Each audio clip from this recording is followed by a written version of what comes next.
Sastro Jendro Hayuningrat. Ya. Nah, itu memang sebuah pemahaman yang nyaris tidak bisa dipahami atau tidak semua orang bisa memahami. Betul. Kitab ini adalah bisa digapai oleh, kalau istilah Jawa itu, orang yang bisa ngerogo sukmo.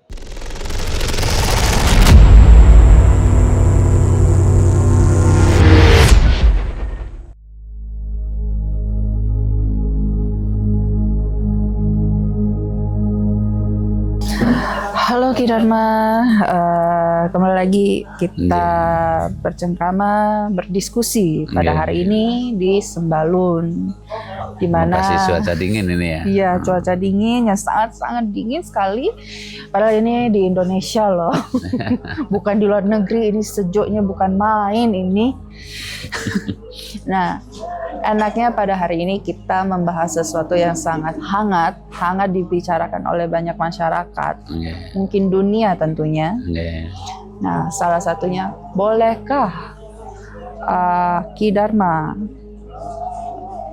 selaku spiritual membahas sedikit mengenai kitab Sastro Jendro Hayuningrat dan kaitannya dengan maraknya terjadi perang dunia di era tahun 2025 ini. Apa tidak? Sebisa saya nggih Mbak Brenda. Nggih. Hong wilahing jati nuhuni ajat-ajatil kubu Nusantara tapi luksana mulia. Pertanyaan yang sangat menarik nih. Artinya Sastro Jendro Hayuningrat. Ya. Nah, itu memang sebuah pemahaman yang nyaris tidak bisa dipahami atau tidak semua orang bisa memahami. Betul. Dan bahkan memang pelakunya harus yang terkhusus, tertunjuk, ya terpilih. Nah, tentunya demikian. Sebab betapa wingit itu ya keramat. Nah, ya, keramatnya kawruh Sastro Jendro Hayuningrat pangruat yang tinggi lah. Kata-kata pangruat ya. Pangruat itu kan meruat, melukat ya. Kalau istilah Bali mungkin ya. Pembersihan ya, melukat. Pangruat yang membersihkan diri dari sebuah keangkara murkaan. Intinya begitu. Jadi Sastro Jendro Hayuningrat itu, sastro itu adalah tulis. Tulisan, suatu tulisan ya. Jendro itu adalah kagungane atau milik Tuhan. Yang tertulis oleh Tuhan. Dari Tuhan itu sendiri yang turun kepada manusia ya. Iya, namun tulis di sini adalah ibaratnya tulis yang tanpa papan. Tanpa papan. Tulis tanpa papan itu apa? Apa itu Ki Dharma? Itu ya wisikan. Oh, pewisik salah satunya itu ya. Keilhaman. Oke. Jadi tulis tanpa papan itu ini perlu digarisbawahi, maksudnya pemahaman bahwa apa yang dimaksud sastro dalam kata Sastro Jendro itu adalah tulis kang tanpa papan, papan kang tanpa tulis. Artinya kitab ini adalah bisa digapai oleh, kalau istilah Jawa itu, orang yang bisa ngerogo sukmo. Mungkin kalau dalam istilah agama satu sisi ya yang sudah mencapai kepada kesempurnaan, atau secara khusus ada yang menceritakan itu Mi'raj apa ya, Isra Mi'raj mungkin. Nah, kalau boleh, ini bukan saya mencampurkan urusan itu, tapi ranahnya sampai ke tahapan itu. Sebab di situ adalah tulis tanpa papan, hanya ingatan yang terekam oleh rasa. Nah, ini yang dimaksud Sastro Jendro. Dalam rakitan Sastro Jendro itu yang dimaksud adalah itu. Umpamanya kita bisa membaca tulisan. Ada tulisan, ada huruf yang saya maksud, itu adalah berawal dari orang yang bedah diri, bedah Sastro Jendro. Ini huruf A seperti apa, huruf B seperti apa, kalau dalam Jawa huruf H seperti apa, huruf Na itu seperti apa, itu ya dapatnya dari itu. Makanya Sastro Jendro Hayuningrat itu adalah ilmu gelar dan ilmu gulung. Gitu. Artinya bisa menggelar dan bisa menggulung. Yang keterkaitannya adalah dengan kewahyuan. Begitu. Jadi Sastro Jendro Hayuningrat itu adalah untuk melukat atau untuk meruat jagat cilik lan jagat gede.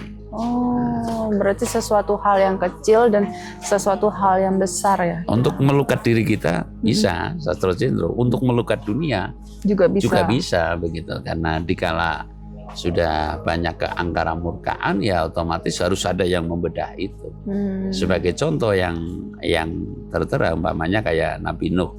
Nabi Nuh adalah salah satu contoh di antaranya yang bisa membedah Sastro Jendro kalau istilah Jawa. Oh gitu. Iya, Sastro Jendro Hayuningrat itu kan tulisnya Tuhan yang melalui ilham. Diterima oleh Kanjeng Nabi Nuh, kan seperti itu. Nah, diterima oleh Kanjeng Nabi Nuh dan lalu beliau melukat jagat. Melukat jagat dengan, kalau dalam istilah Jawa, Sastro Jendro Hayuningrat pangruating diu. Dan lalu ketika ilmu ini belum tercampuri oleh, mohon maaf semaaf-maafnya, oleh paham agama yang memiliki itu ya hanya Jawa. Makanya ada cerita Kanjeng Nabi Nuh kapalnya ditemukan kayu jatinya dari Jawa Tengah begitu loh. Oh, ada seperti Iya, ada dugaan yang demikian para ahli, para peneliti begitu loh. Nah, jadi Sastro Jendro itu memang ya seperti itu, digunakan untuk melukat baik jagat cilik maupun jagat gede. Nah, saya akan menguraikan sedikit. Sastro itu tulis, Jendro itu adalah milik Tuhan, Sastro Hayuningrat adalah untuk memelihara dunia. Nah, dan lalu Hayuningrat pangruating diu itu adalah untuk meruat bumi, pangruating ke angkara murkaan, baik yang ada di dalam jagat kecil maupun jagat besar begitu loh. Makanya kalau orang yang sudah demikian itu tentu sudah menguasai ilmu kasampurnan, artinya bisa hidup di dunia dan bisa hidup nantinya di alam akhir. Artinya tahu tujuan, kemana kita, dari mana kita, sekarang ada di mana dan kelak akan kemana begitu loh yang sama. Intinya memahami kita berasal dari mana gitu ya, akan kembali kemana begitu. Jadi tentunya tidak semua orang dan bisa bicara tanpa berkata-kata, kan itu kan susah. Betul. Iya kan? Betul. Bisa melihat tanpa mata, ini kan susah.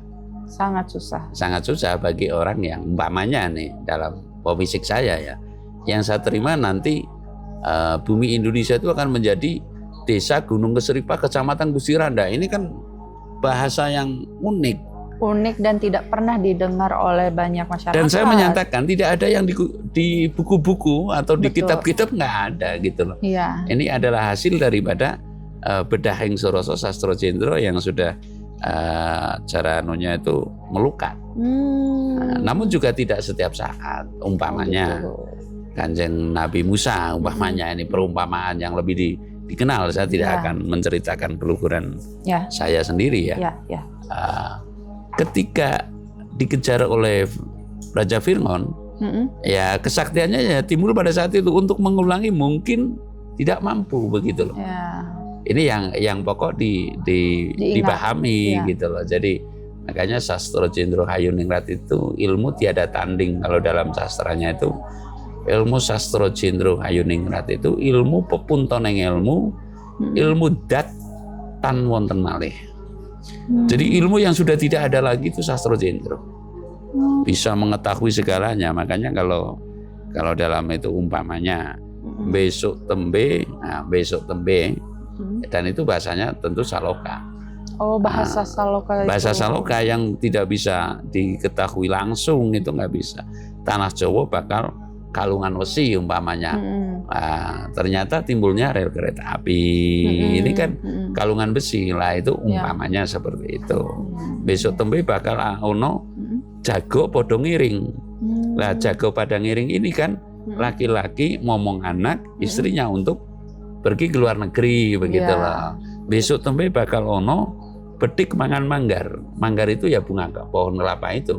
Nah, ikan betik itu ikan yang dirawa itu. Oh, nantinya akan ada umpamanya banjir bah atau ya banjir bah lah, seperti kemarin di sini Mataram saja itu kan sampai sepohon kelapa ibaratnya. Ya itu umpamanya contoh seperti di Aceh itu ya. Iya, itu diantaranya adalah Kabruh Sastro Jendro Pangruating Tiu. Jadi ini ilmu yang sangat bingit, dan solusi sebuah dunia atau bangsa itu pasti harus ada yang melakoni itu. Ya, jadi ini perlu ditandaskan bahwa tanpa ada yang melakoni itu. Kalau yang hafal banyak, ya kan? Oh, ini nguprus lah secara kasar atau hafal banyak, tetapi untuk yang melakoni ini kurang. Ya, ya. Apalagi melakoni itu sendiri ya. Iya, jadi kalau yang hafal itu sangat banyak. Namun ini. Tapi ketika melakoni, kan banyak nih orang yang pintar sholat. Betul. Ya kan? Betul. Secara umum, nah, sekarang sholat. Tapi yang melakoni sholat ada nggak? Terus superlatif degree-nya, tingkat perbandingannya sholat itu kan semestinya ada yang khos, ada yang khusus, ada yang sangat khusus, ada yang paling khusus, begitu. Terkhusus itu lah. Nah, ini sudah pepuntoning ilmu, berarti yang sangat terkhusus kalau Sastro Jendro itu, begitu Mbak. Nah, saya mau tahu nih, bagaimana orang zaman dulu seperti yang Ki Dharma sebutkan, seperti Nabi Nuh, Nabi Musa gitu kan, yang melakukan Sastro Jendro itu sendiri. Kan seperti pada saat Nabi Musa pergi jauh dari Firaun dan menembus lautan itu kan, dengan adanya tongkat yang sudah dibuatnya gitu. Apakah ia seperti itu untuk di zaman ini atau bagaimana? Itu kan kekuatan itu kan berasal dari yang Sang Hyang Tunggal gitu kan ya, Maha Cerdas itu kan. Nah itu gimana Ki Dharma? Boleh nggak dijelaskan? Begini Mbak, kalau sepengetahuan saya ya, bahasa mulut lah secara kasarnya, kata-kata itu tidak mungkin akan sampai kepada Tuhan Yang Maha Esa. Gitu, tidak mungkin. Jadi ketika kalau istilah Jawa itu mugi-mugi ngamal panjenengan seketipun tampi, ini omong kosong. Saya boleh menilai dong. Saya kan punya keyakinan bahwa ini adalah semua omong kosong. Nah, yang bisa diterima oleh Tuhan itu adalah bahasa nur rani. Nurani itu adalah nur itu kan inti cahaya. Jadi kalau ini cahaya, tapi nur itu adalah induk cahaya. Nur rasa yang murni, nurani itu adalah nur rasa yang murni. Sehingga ketika permohonan itu tidak, ya mohon maaf ya, seperti khalwat kalau istilah Pak Kiai atau tapa brata itu tidak tembus sampai ke langit, niscaya ya tidak ada lah. Tidak akan terjadi sesuatu keajaiban itu. Jadi kalau mulut kita kan hanya penyampai. Nah, orang yang demikian ini kan cenderung diem. Bahkan kadang dikatakan sombong secara umum. Namun kepentingan itu adalah kepentingan untuk memayu-hayun yang bawono, nggak sembarangan untuk itu. Nah, bagaimana sih supaya kita bisa menembus gitu ya kegaiban suci agar diridhoi, agar dijabah lah bahasanya, itu gimana sih Ki Dharma? Ya begini, kalau istilah Jawa itu ada ya, bosong ilmu mupakate kelawan panemu, pasakiro kelawan topo. Nah, mulo siro ojo ngaku pinter kelamun datan darbe panemu, jangan mengaku dikdaya manakala belum melakoni tapa brata. Nah, ini sebuah konsep dasar bahwasanya segala sesuatu, kalau dulu orang kita punya anak pingin menjadi pejabat, ya tapa brata. Pewisik itu ya. Pewisik itu artinya itu yang menyambung. Bapaknya Pak Harto itu, ibunya Pak Harto itu tapa brata. Saking kepenginnya punya anak menjadi raja, begitu loh. Begitu. Suginah apa itu namanya. Gitu loh. Jadi bahkan itu pada saat itu sempat dianggap orang yang nggak jelas gitu loh. Karena lagi tirakat kok apa gitu kan, dianggap ya orang yang nggak jelas gitu loh. Nah ini kan sesuatu yang mokal. Nah itulah bahasa nurani yang diterima. Jadi intinya Sastro Jendro itu adalah bahasa langit yang diterima dan dilaksanakan. Nah, hanya dengan jalan itu. kun fayakun caranya, Iya. tanpa asyhadu qudratullah. Jadi asyhadu sudah, mohon maaf ya saya nggak Iya. mencampurkan. Jadi Mm-mm. perantaraan ini nggak ada, langsung dengan Allah. Nah, Mm-mm. kan ada tuh yang mengatakan bahwasanya apa saja engkau malaikat catat. Mm-mm. Tapi yang satu itu orang yang tapa, engkau tidak punya hak untuk mencatat. Sebab itu adalah berhubungan langsung dengan Tuhan yang Maha Esa. Begitu loh. Ini yang kalau saya mengatakan itu Mm-mm. ya nelongso, siro nelongso, nganti nelongso, Mm-mm. laparlah kamu sampai yang sangat lapar hingga engkau tidak bisa merasakan lapar. Begitu. Nah, ini sebuah inti. Jadi terbangunnya setelah ada wawisik, wawisiknya lakunya berapa hari, anunya Betul. berapa hari, ini pasti dasarnya adalah wawisik. Ya, sastra itu yang tulis tanpa papan, Mm-mm. papan tanpa tulis itu, gitu loh. Nggak mungkin itu. Mengapa kitab itu pasti berbeda-beda? Mm-mm. Karena memang cara lakunya beda-beda. Mengapa? Para nabi tirakatnya beda-beda, para wali Beda. tapanya beda-beda, karena sesuai dengan Petunjuk. fisiknya begitu. Petunjuk yang didapat dari kegaiban suci gitu ya. Kegaiban suci Karena dari tidak bisa sastra semua itu. orang sama gitu. Iya. Bahkan saya pun laku tirakatnya berbeda, begitupun juga dengan Ki Dharma sendiri maupun Enggak, dengan enggak. para pelaku spiritual Enggak, lainnya, gitu Enggak, kan ya enggak, Ki Dharma. enggak.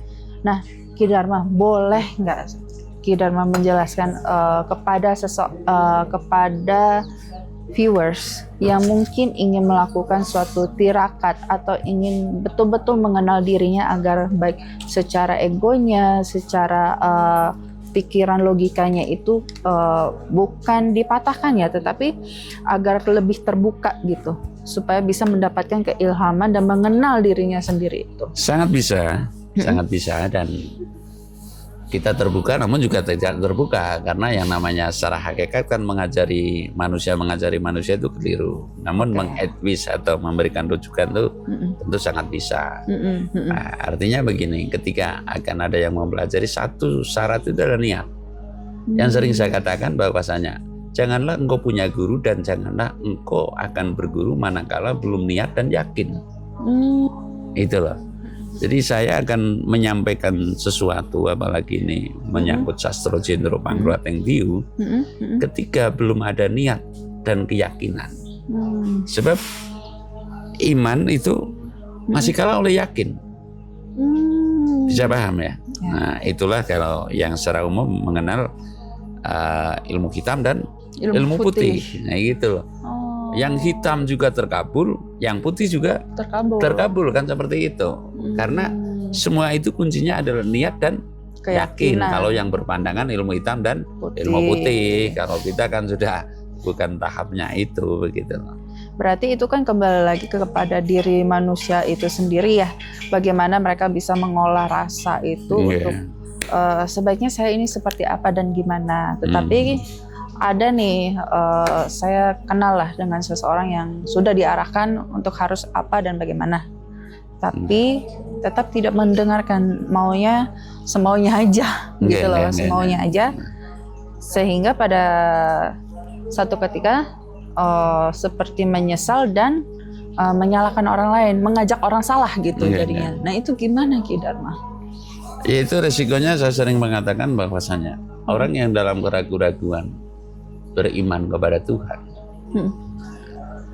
Kalau saya menceritakan apa itu iman gitu loh, definisi saya ini iman itu adalah sebuah keyakinan yang segala tindakan dan ucapan dikaitkan dengan akibat, begitu loh, dengan hari akhir. Itulah iman. Ya, ketika manusia setengah hati dalam melakukan sesuatu, iman terutama, keyakinan itu, lebih baik jangan. Makanya saya mengatakan niat dan keyakinan itu adalah pondasi untuk akan berguru atau mencari petuah gitu aja loh. Nah ketika iman ini ngambang, itu pasti akan resiko. Resikonya adalah, saya sering mengatakan ya, nanti akan bingung, akan linglung dan gemblung kalau istilah Jawa. Ya, betul.